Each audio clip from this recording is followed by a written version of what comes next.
Welcome to documentation in the Crossroads system for breastfeeding peer counselors. Please use the play bar controls at the bottom of the screen to rewind, play, back, and forward throughout the presentation as needed. Objectives. At the end of this presentation, the breastfeeding peer counselor will be able to recognize how to access the breastfeeding peer counselor screen, distinguish between type and location of contact, differentiate between breastfeeding peer counselor contact comments and instructions, and interpret policy for a required number of contacts for a pregnant and postpartum participant. Breastfeeding peer counselor core responsibilities. North Carolina recognizes the important role of the breastfeeding peer counselor. Breastfeeding peer counselor responsibilities consist of establish relationships and maintain regular contact, provide support and information, issue breastfeeding supplies, and complete required documentation. Breastfeeding promotion and support is one of the core functions of the WIC program. North Carolina WIC encourages breastfeeding as the preferred method of feeding. Breastfeeding peer counselors provide information, encouragement, and support to new mothers. This peer-to-peer support is an essential component to assuring the success of the breastfeeding promotion and support program. Let's begin by reviewing how to search for the participant in Crossroads, which is the WIC computer system.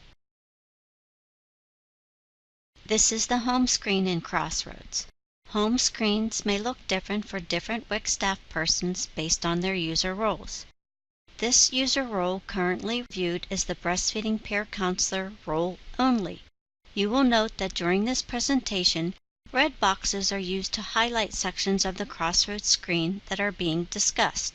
Again, please use the play bar controls at the bottom of the screen to rewind, play, back, forward throughout the presentation as needed. On the home screen, there are two ways to navigate to search for a participant. On the blue menu bar at the top of the screen, hover over Family Services text and a drop-down menu will appear. Click on the text Family Search. Another way to conduct a family search from the home screen is to click on the word Family Search in the Family Services grid box. The Family Search screen displays. There are three options for the range of search: statewide, local agency, and clinic. The system will default to the clinic option. It is best practice to conduct a statewide search for your participant to avoid duplicate individuals or duplicate enrollment. Under Search Criteria, select the radio button of Statewide under Search Location. Under Search Type, select the checkbox of Family and Participant. Family search type is the default. We are going to begin our search for our participant with the first name of mom and the last name of pregnant. In the last name data field, type the last name. Press the Tab key on your keyboard to advance to the next data field. In the first name data field, type the first name of the participant. Type the middle initial if there is one available to enter. Click the Search button. Let's check your knowledge. What is the recommended method to search for your participant using search location? Please select an answer, then click Submit. After the correct answer is chosen, please select the Forward button to continue.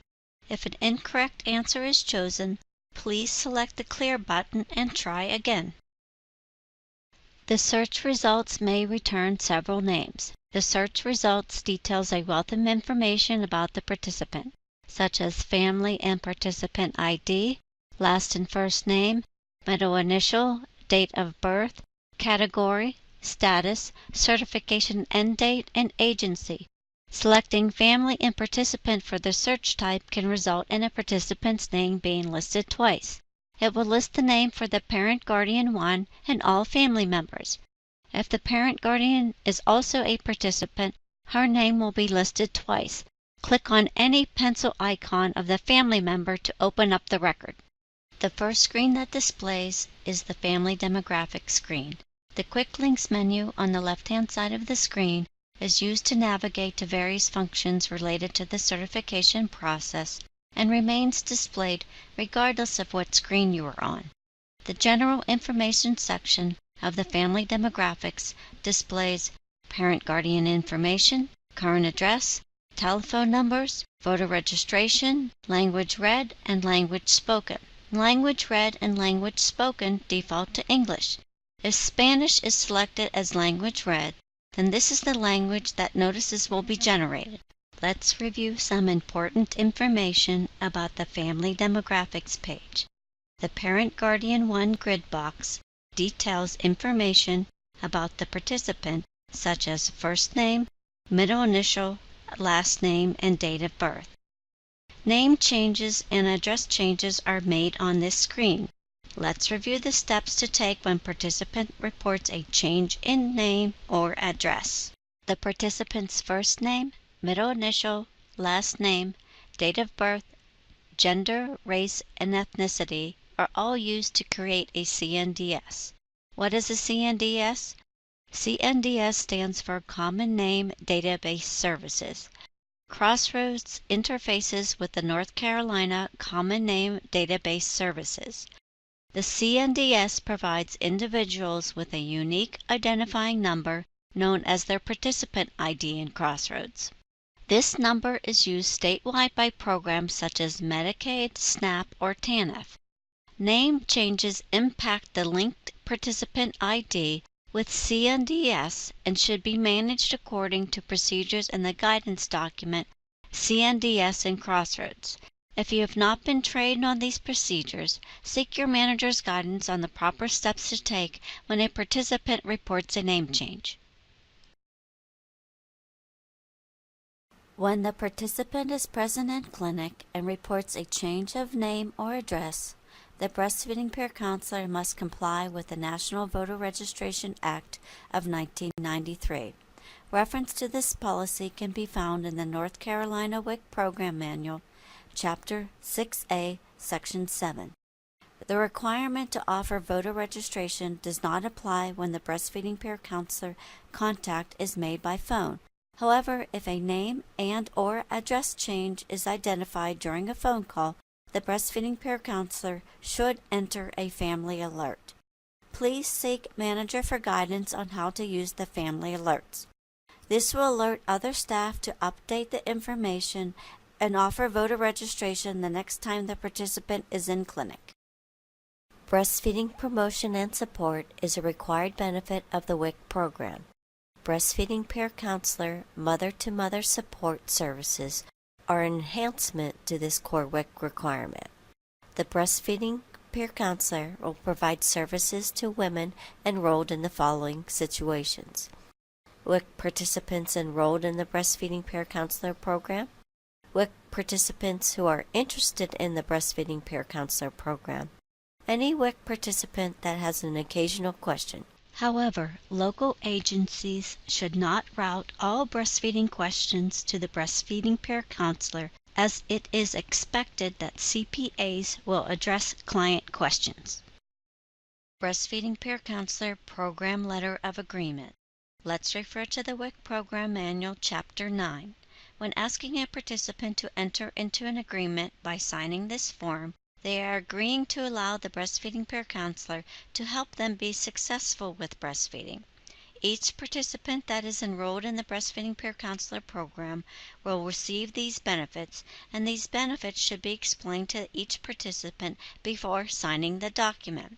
The breastfeeding peer counselor will contact you during your pregnancy in the early days of breastfeeding, follow up with you until you wean your baby, refer you to lactation experts or healthcare providers if needed, help you be successful with breastfeeding. This letter is available both in English and Spanish.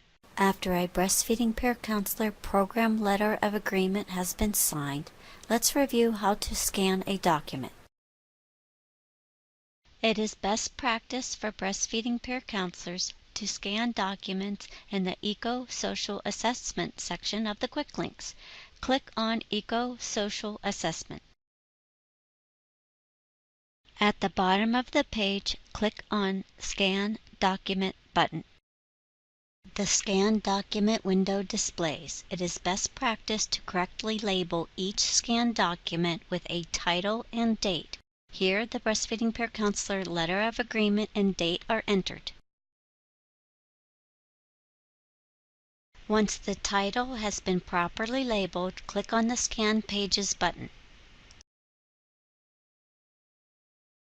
After the Scan Document button is selected, the Reading from Devices window opens.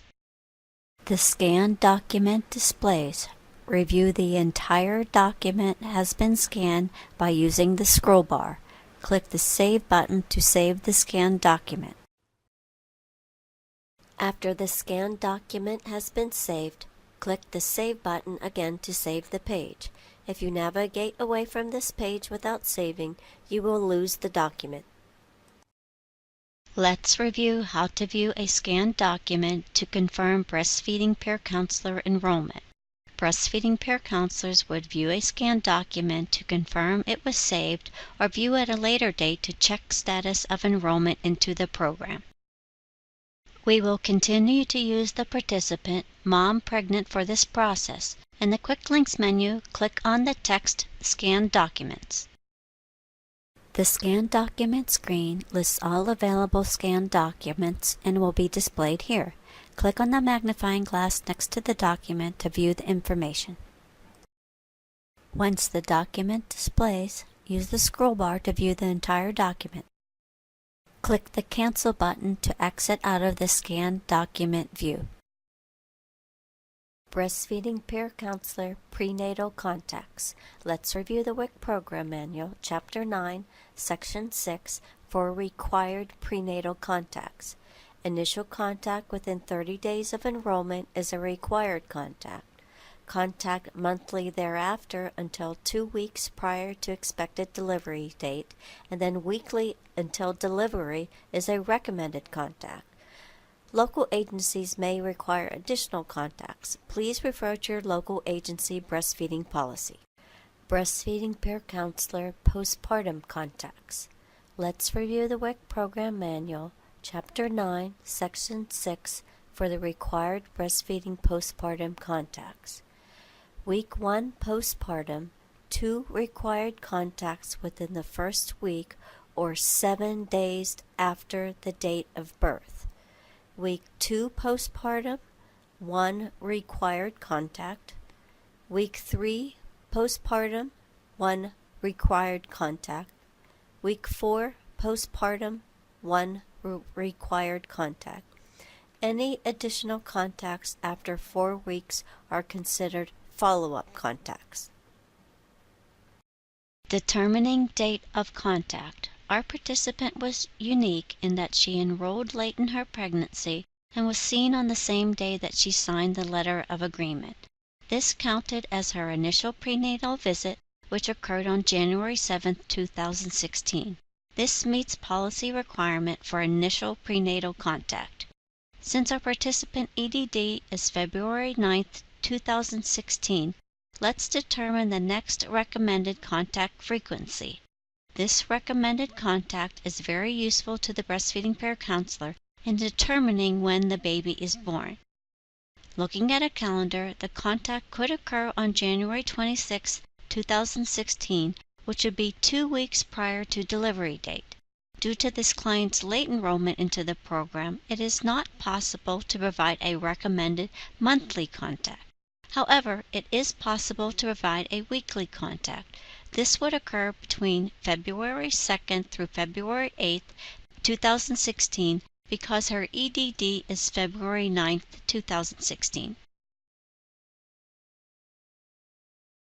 Let's look at a calendar to determine dates of contact. This is January and February calendars for 2016. First prenatal contact occurred on January 7th, which is the initial contact at the local agency and the date the letter of agreement was signed. This meets policy requirement. If you are going to provide additional recommended contacts, the next recommended contact could occur on January 26, which would be 2 weeks prior to delivery date. This is very useful to the breastfeeding peer counselor in determining when the baby is born. As mentioned, due to this client's late enrollment into the program, it is not possible to provide a monthly contact. However, it is possible to provide a weekly contact. This would occur between February 2nd through February 8th, 2016, because her EDD is February 9th, 2016. The breastfeeding peer counselor must communicate routinely with women enrolled in the breastfeeding peer counselor program. Let's review the process of how to document contacts in the Crossroads system. The first documentation process that will be reviewed will be the participant mom pregnant that has enrolled in the breastfeeding peer counselor program, has been seen, and we are now ready to add the contact information into Crossroads. This will be the first prenatal contact documentation. It is important to click on the breastfeeding participant icon in the family header to access the breastfeeding peer counselor care plan. Navigate to Family Services, Care Plan, Breastfeeding Peer Counseling. The Breastfeeding Peer Counselor screen displays. At the top of the screen, the participant breastfeeding and birth information will display. Listed here is the participant's name, participant ID, and expected delivery date. We will begin with documenting the breastfeeding counselor contact information. Let's proceed with documenting the initial date of contact on January 7th, 2016, with the location of contact at the local agency and the type of contact as initial prenatal. Click on the calendar icon to open up the calendar month view. January 7th, 2016 is the initial prenatal contact occurrence. Click on the date of contact in the calendar. Next, document the location of contact. But before the location of contact is documented, let's review the definitions of location of contact that are available in the drop-down menu. Location of contact. Home visit, a visit at the participant's home. Hospital visit, a visit at the hospital. Private provider office, a visit at the participant's private provider. Local health agency, a visit at the local health agency and the most common visit. Worksite visit, a visit at the participant's place of employment. Telephone is a telephone call. It's time for a knowledge check. What location of contact would you choose if you observed a mother and her baby at the breast for feeding difficulties at the health department? Please choose an answer and select the Submit button. After the correct answer is chosen, please select the Forward button to continue. If an incorrect answer is chosen, please select the Clear button and try again. Click on the drop-down menu to select a location of contact. Click on the appropriate choice from the drop-down menu. Mom pregnant was seen at the local agency, and therefore local health agency will be chosen. Click on the drop-down menu to select a type of contact. Let's check your knowledge. Please check your understanding of the definitions of location of contacts by matching the columns.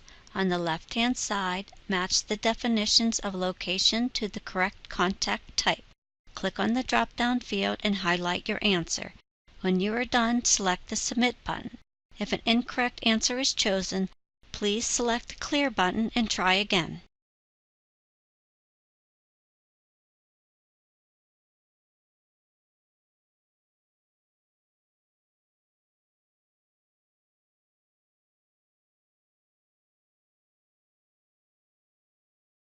Types of contacts.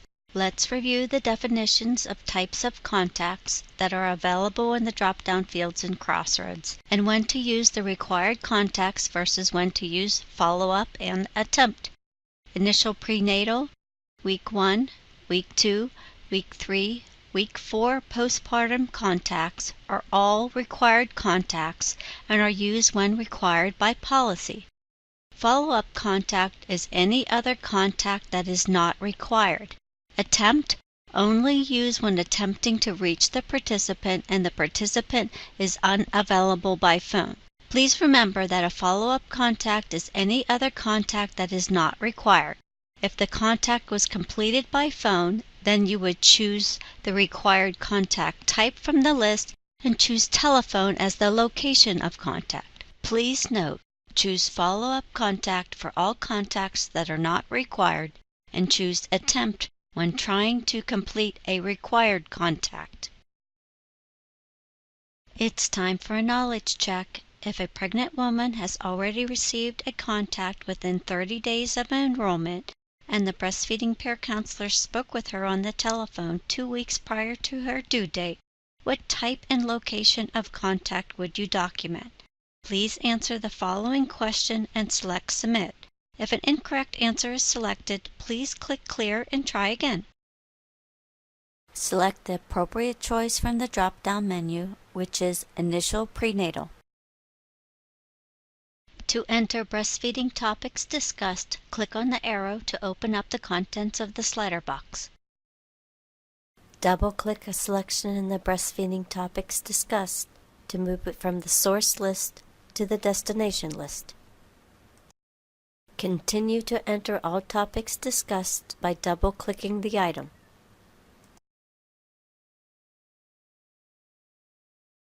Use the scroll bar to view more options. For this example, we chose breastfeeding experience, breastfeeding support system, and concerns about breastfeeding. Use the arrow button to close the slider box.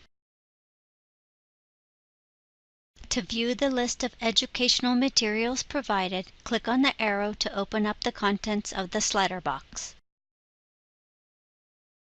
Double-click an appropriate item in the available materials selection. Participant was given a booklet on breastfeeding basics. Use the arrow button to close the slider box. Enter all contact information into the sticky note. Click on the sticky note to type Breastfeeding Counselor Contact Information Comments. Breastfeeding Peer Counselor comments are unique in their function in Crossroads. All Breastfeeding Peer Counselor comments are retained in the Breastfeeding Peer Counselor Care Plan. Please be aware that the Breastfeeding Peer Counselor sticky notes cannot be viewed under the General Notes section of the Quick Links.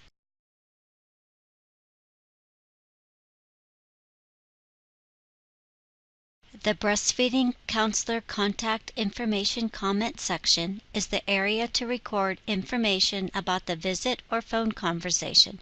Type information here. Let's review the note that the Breastfeeding Peer Counselor typed for this first prenatal visit at the local agency. Client shared that she is doing well and is planning to breastfeed because she knows it is best for her and her infant.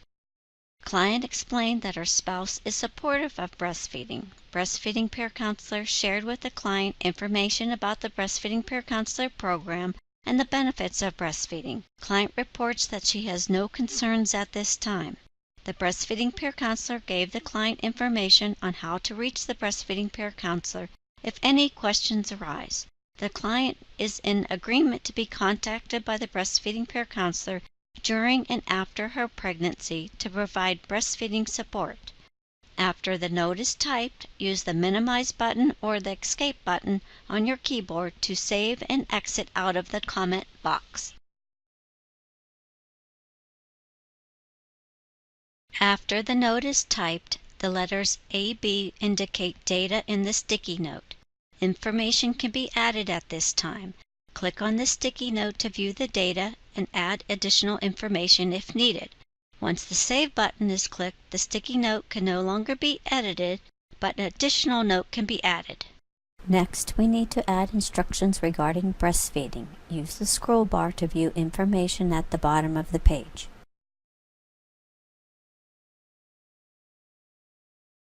Type instructions regarding breastfeeding concerns that will need further follow-up on next contact.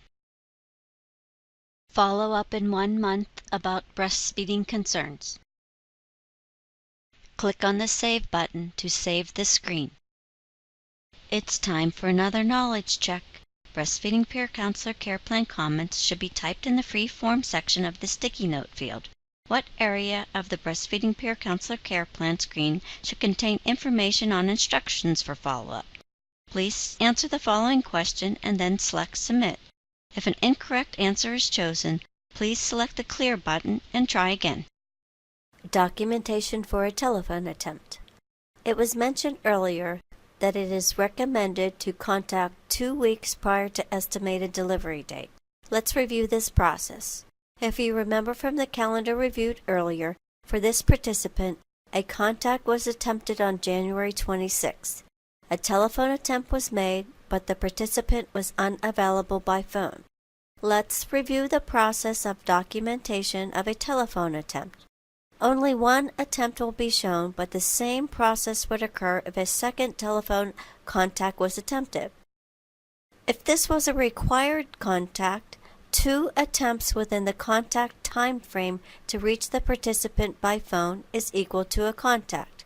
On the other hand, if a contact was completed by phone, you would choose the appropriate contact type and choose telephone as the location of contact.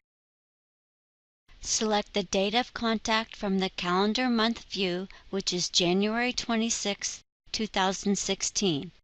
Select the location of contact by clicking on the drop-down menu to view the list. Select telephone as the location of contact. Select type of contact from the drop-down menu. This was a phone attempt. Select Attempt. Since instructions regarding breastfeeding were not given, no information should be documented in this section. It is not necessary to add notes into the sticky notes for a phone attempt. If a second phone call attempt was made within the required contact time frame and documented, this would meet policy guidelines of 2 attempts is equal to 1 contact. This presentation does not demonstrate the second phone call attempt that meets policy requirements. Click the Save button to save your changes. Once the Save button has been selected, the start fields are cleared and information populates in the History section on this screen. If additional information needed to be added to this screen for the same date of occurrence, the starred fields would need to be re-entered to add additional information. A status message appears indicating peer counselor information was saved successfully. Use the scroll bar to view the history information at the bottom of the page. To view Breastfeeding Peer Counselor history records, click on the Expander button to expand the page. Use the scroll bar to view information at the bottom of the page. To view information displayed in the grid, click and highlight a row. A row that is highlighted is dated 1/26/2016 and turns a light blue color. On 1/26/2016, no instructions were given and are not displayed in the instructions section. Breastfeeding contact information comments display below. Select another row to view the details below. The note dated 1/7/16 is expanded and available for review. Topics discussed, provided materials, and instructions are listed above, and Breastfeeding Peer Counselor contact information comments are displayed in the comment sections below. Select Cancel to exit out of the screen. Next, we'll review the process for documentation of the required postpartum contacts for a breastfeeding participant and an infant. Breastfeeding Peer Counselor postpartum contacts. Let's review again the WIC Program Manual, Chapter 9, Section 6 for the required breastfeeding postpartum contacts. Week 1 postpartum, 2 required contacts within the first week or 7 days after the date of birth. Week 2 postpartum, 1 required contact. Week 3 postpartum, 1 required contact. Week 4 postpartum, 1 required contact. Any additional contacts after 4 weeks are considered follow-up contacts. For this review process, we will be using a participant who is postpartum and breastfeeding. She has delivered her baby, is being seen by the breastfeeding peer counselor. First, search for the participant by conducting a statewide search, selecting search type of family and participant. Enter the last name, first name, and middle initial, and click on the search button. Once the search results list grid displays, click on the pencil icon of the family member to open up the family record. It is important to click on the breastfeeding participants icon in the family header to access the breastfeeding peer counselor care plan. Navigate to Family Services, Care Plan, Breastfeeding Peer Counseling. Click on Breastfeeding Peer Counseling. The participant breastfeeding and birth information displays. This includes mother information listed at the top and infant information underneath. Infant information includes name, birth weight, gestation weeks, date of birth, birth length, and breastfeeding frequency, among some other information. Let's look at calendars again to determine the dates contacts were made. This is February and March calendars for 2016. Our infant was born on February 23, 2016. Policy is to contact twice in the first week postpartum. If we view the calendar, the first 7 days after birth are February 24th to March 1st, highlighted in the gray area on the calendar. A first required postpartum contact in the first week was made on February 26th. The second required postpartum contact in the first week was made on March 1st.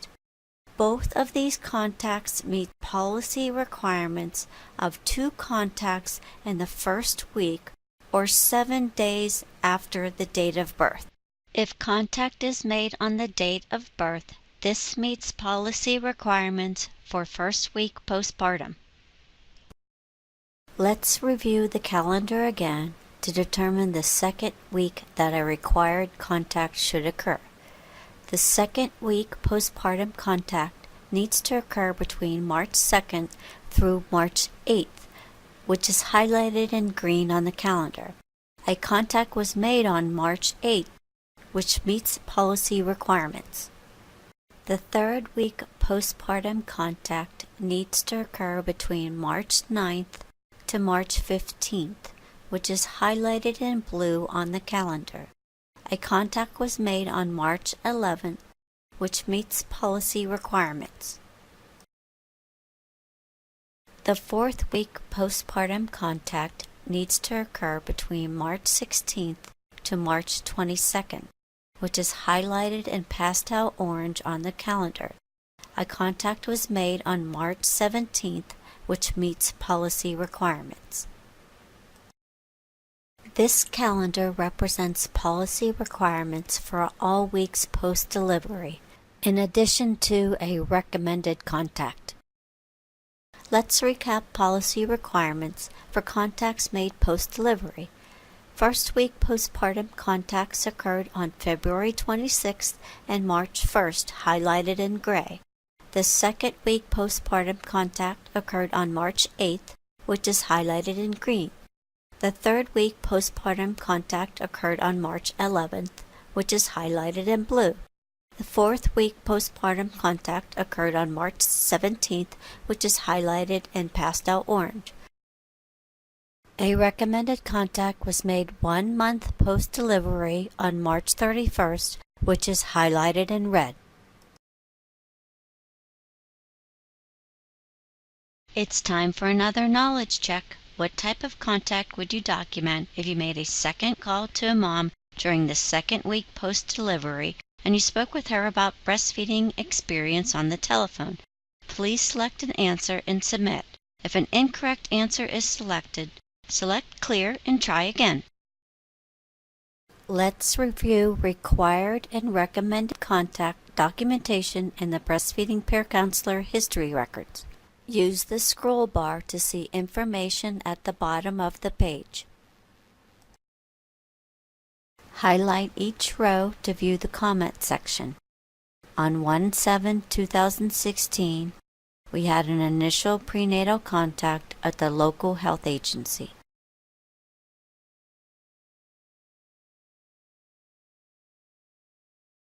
On 1/26/2016, we had a recommended telephone attempt. On 2/2/2016, we had another recommended follow-up contact by telephone. On 2/12/2016, we had another telephone attempt to see if participant delivered her baby.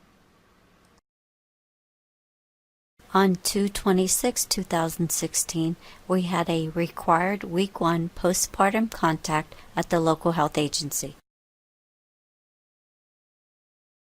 On 3/1/2016, we had a second required week 1 postpartum contact by telephone. On 3/8/2016, we had a required second week postpartum contact at the local health agency.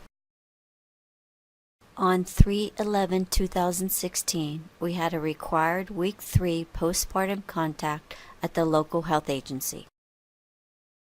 On 3/17/2016, we had a required week 4 postpartum contact by telephone. Lastly, on 3/31/2016, we had a recommended follow-up contact by telephone. Knowledge check. Please answer the following question and select the Submit button. A baby is born on March 11, 2016, and you saw the baby and mother on March 21, 2016 for the first time. What type of contact would you document? If an incorrect answer is chosen, select the Clear button and try again. In summary, you should be able to recognize the Breastfeeding Peer Counselor screen, correctly select the type and location of contacts, document comments and instructions in the appropriate data fields, apply WIC program policy for required number of contacts and recommended contacts for a pregnant and postpartum participant. On this slide, you see the complete USDA non-discrimination statement. This should be in use on each agency website where WIC is mentioned.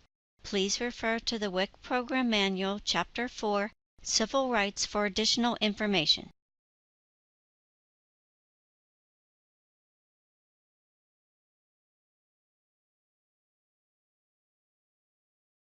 This ends the Breastfeeding Peer Counselor documentation. Thank you for the important work that you do for the participants of North Carolina. Enter full name here and hit Submit. On the next slide, you will be able to print your certificate.